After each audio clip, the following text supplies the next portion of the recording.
Hello, my name is Mark Hambley, Service Manager at Shepley. Today we are going to demonstrate the new fiberglass reinforced mulling system by Andersen. I'll be assisted by David Marinelli of the Shepley Service Department. Any questions or concerns about this video or any other Andersen window or door issues, please contact the Shepley Service Department or the Service Coordinator, Dee Dee Miller, and we would be happy to help. Traditionally, when joining two Andersen units together, either vertically or horizontally, we use one of two mulling systems. The narrow mullion is by far Andersen's most popular joining system. It's easy to use, leaves a professional joint, but is not reinforced and reduces the structural rating of the units being joined. It typically contains of gusset plates, your spacers, your screws, and your trim strip. Now, when units need to be structural or reinforced, commonly we would use Andersen's LVL mull system. This system is far superior than the narrow mull system, but is a lot more detailed. The LVL kit contains the LVL, your gusset plates, your structural brackets, your head and sill, your exterior trim strip, and your end caps.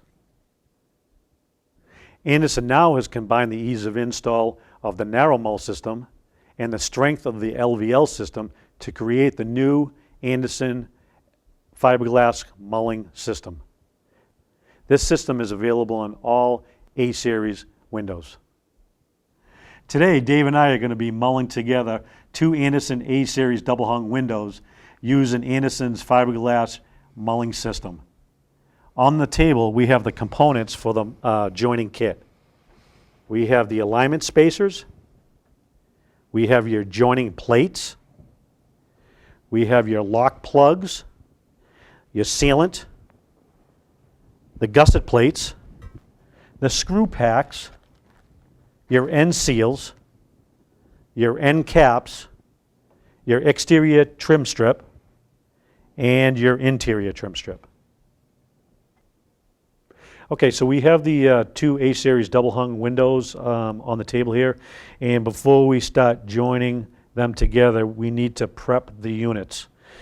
So the units are facing straight up with the exterior up, and we're going to start by removing the inner part of the flange on each unit for the side that's going to be joined together. So Dave's going to start removing the flange on one unit.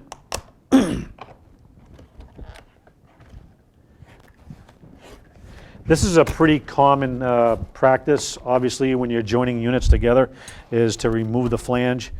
Obviously, in a controlled environment, the flanges will come off a little bit easier than if you say we were out in the field on a cold day. It might be a little bit more difficult to take off. And what we're going to do is, now that he's got both sides off, we're going to cut the flanges at the top and the bottom flush with the unit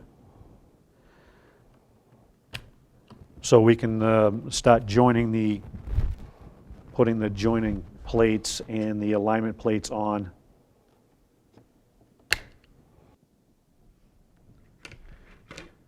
Okay, Dave is going to start applying the alignment spacers before we apply the joining plate. This needs to get aligned, and that measurement needs to be 4 1/8 inches off of each end. And this is kind of critical for installation purposes, and you'll see as we go forward how that comes into play. So he'll do both sides. Again, 4 1/8 inches down from each end of the unit.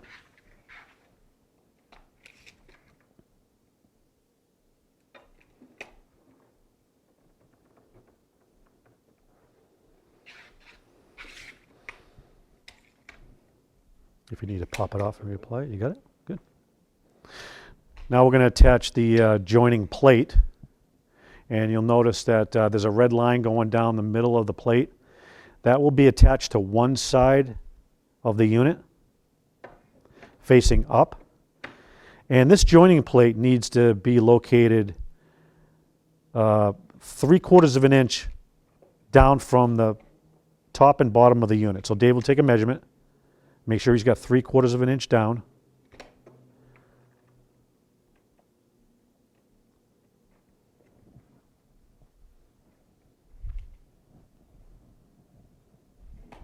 And again, this is kind of critical for later on when we start to put these units together. He's going to use a 7/8 screw to fasten the plate onto the side of the jamb.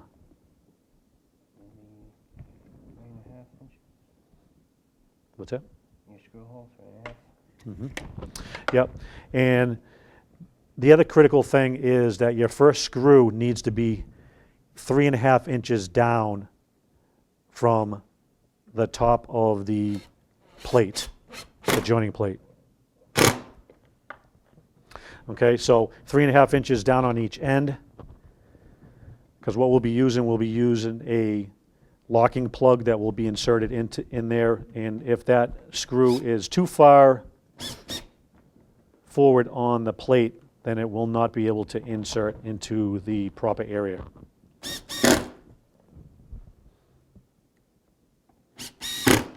Dave's going to fill all the holes, minus the ones on the end that are inside that 3.5 inch area that we just talked about. And if you notice too that we're not using any sealant on this right now. Okay, so we got the spacer attached to the side jamb. Dave's got the joining plate. He's showing you the red line. Now we're going to swap it around, and that red line is going to be facing down now. So it's going in opposite direction of the first one we put on. He's going to be measuring to make sure that we're 3.25 inches down, 3/4 of an inch down from the end, and 3.5 inches down from the plate, that first screw.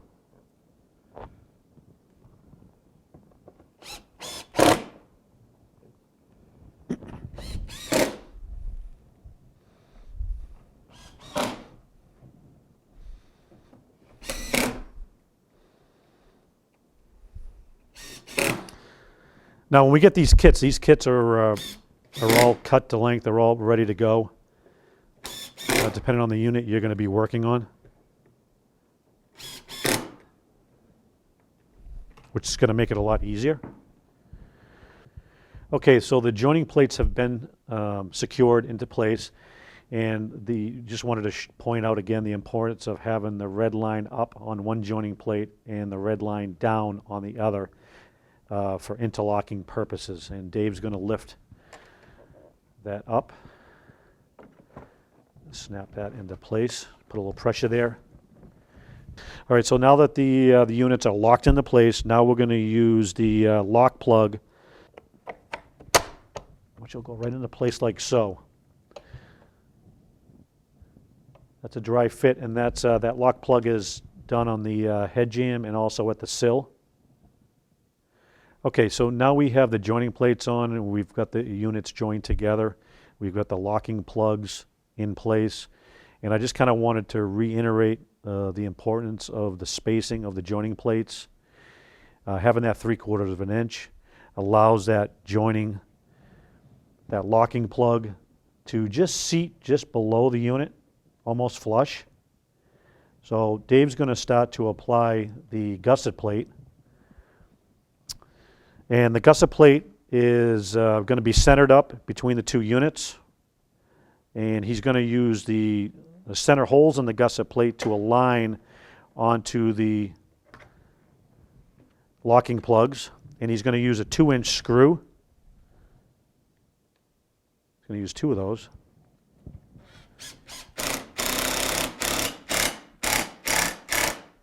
To secure that. And when he does that, the units kind of come together and they kind of flex themselves up.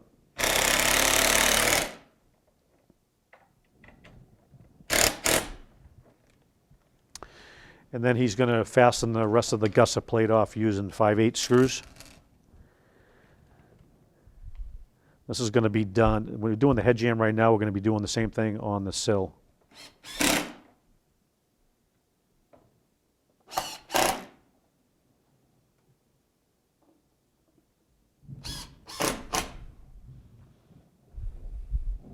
So that is secured now, and now we're going to use the end seal plugs. So I wanted to talk a little bit about this end seal plug that we're going to be inserting. If you notice on the end seal plug, it has two little tabs here. These tabs need to be inserted first down, and what that'll do is that'll interlock into the locking plugs that we have already put in that are underneath the gusset plate. And you also see a hole here, which is later on you'll see it's part of an injection that we're going to be doing. So this end seal plug I'm going to insert.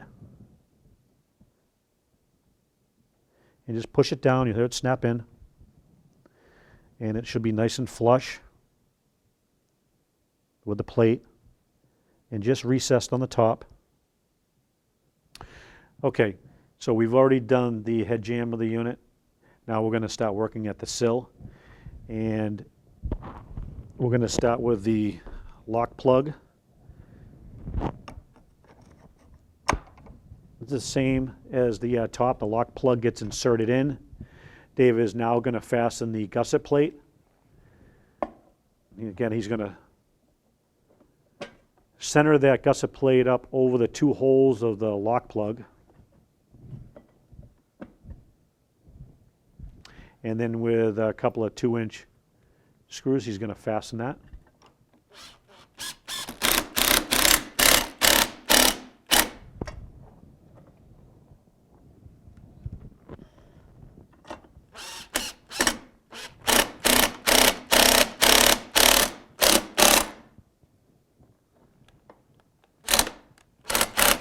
There you go, pulled it right in. There you go. And then he'll use the remaining holes with the 5/8 screws to secure the rest of the gusset plate.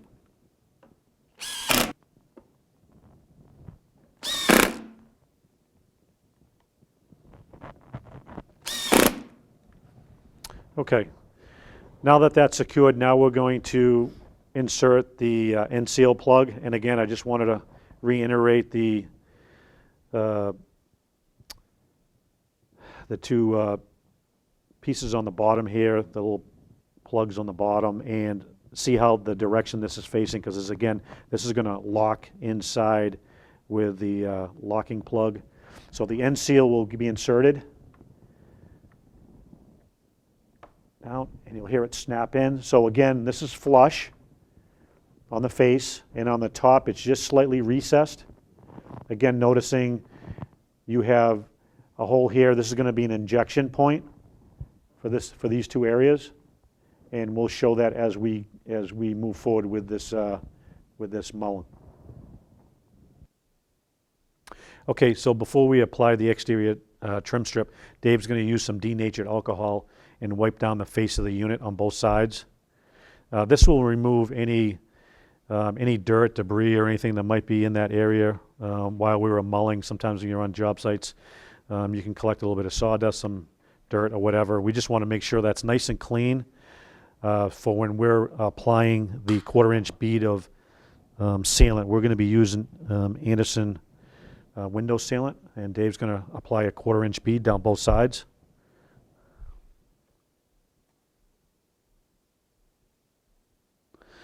And he's going to keep it right along that edge, right along the edge of the unit. We don't want to go to the middle, obviously, because that's where the exterior mull strip is going to be fastened to.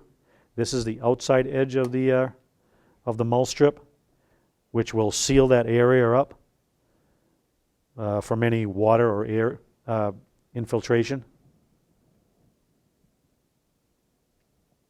and give us a nice tight seal. And then we'll flush up the trim strip. Are you flush at the bottom there, Dave? Let me know when you're flush. You're flush? Can you come back this way just slightly? There we go, right there. Okay? And then we'll use a rubber mallet.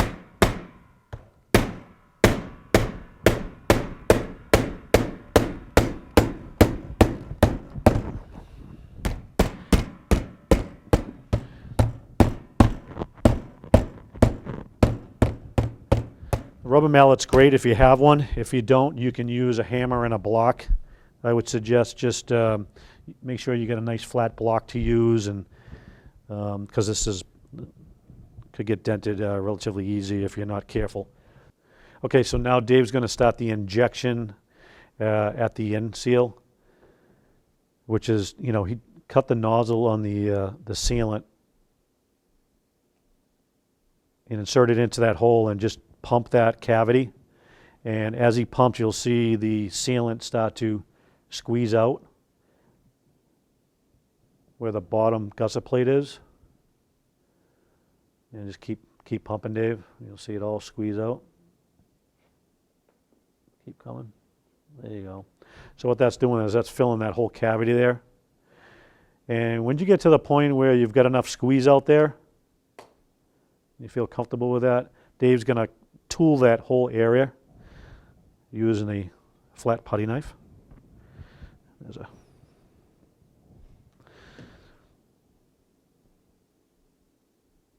he's doing is just kind of tooling that around, making sure that we just kind of clean up that area, make sure we get to the back side of the gusset plate, where we had to trim away the flange, so that whole area gets covered with sealant. And then once he gets it tooled to the point where he feels comfortable with that, and he looks like he's got everything nice and tight there, he's gonna install the end cap. Now at that point, if he didn't feel as though he had enough squeeze out and he needed to apply a little bit more, he certainly could do so, which he's going to do right now. He sees an area that he wants to do on the outside before he attaches or applies the end cap to that. And the end cap is just gets, Dave, you want to just show the backside so you can show the two little tabs, and that'll get inserted into that end seal plug that we put in earlier. It pushes right into place.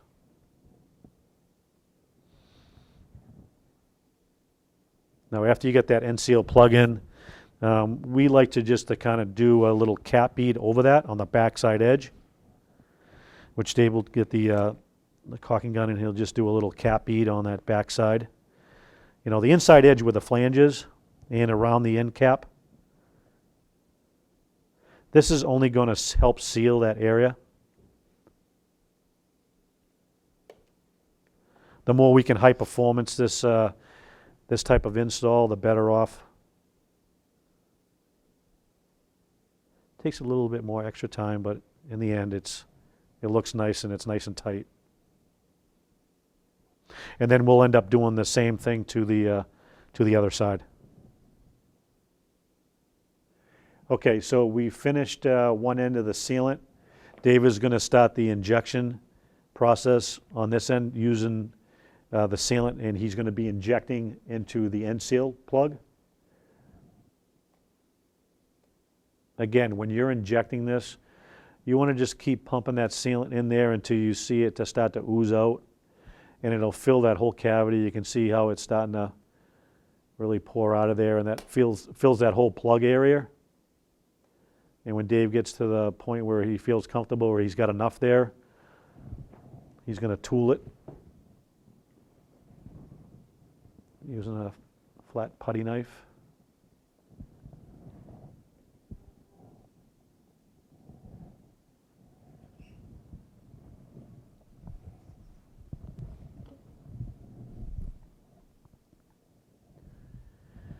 It's really important to take your time with this, just to make sure that that whole area is sealed up. This is at the top of the unit, so we just want to make sure that we don't get any water penetration down through that mull area. with that much sealant. You wouldn't think so, but just want to be careful, you leave no voids. And once he gets it to the point where he feels comfortable, if he needs to add a little bit more, he will. Again, we're going to be applying the end cap to this as well. You know, 2 little tabs again that'll get inserted into that end seal plug.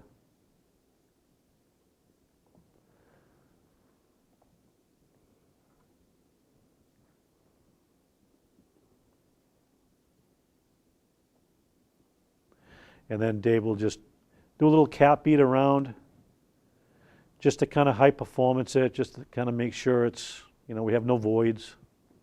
And then he'll just wipe it, clean it up, tool it.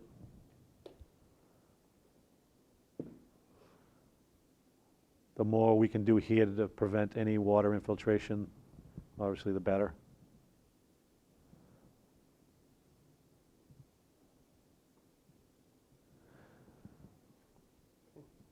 And then that completes the mulling process for this. So before we actually finish up, we're actually going to show you once the sealant's already been done, we're going to pre-drill through the gusset plates up through the flanges. So when this unit gets installed, the installers will be able to see the nail holes that will go through the gusset plate.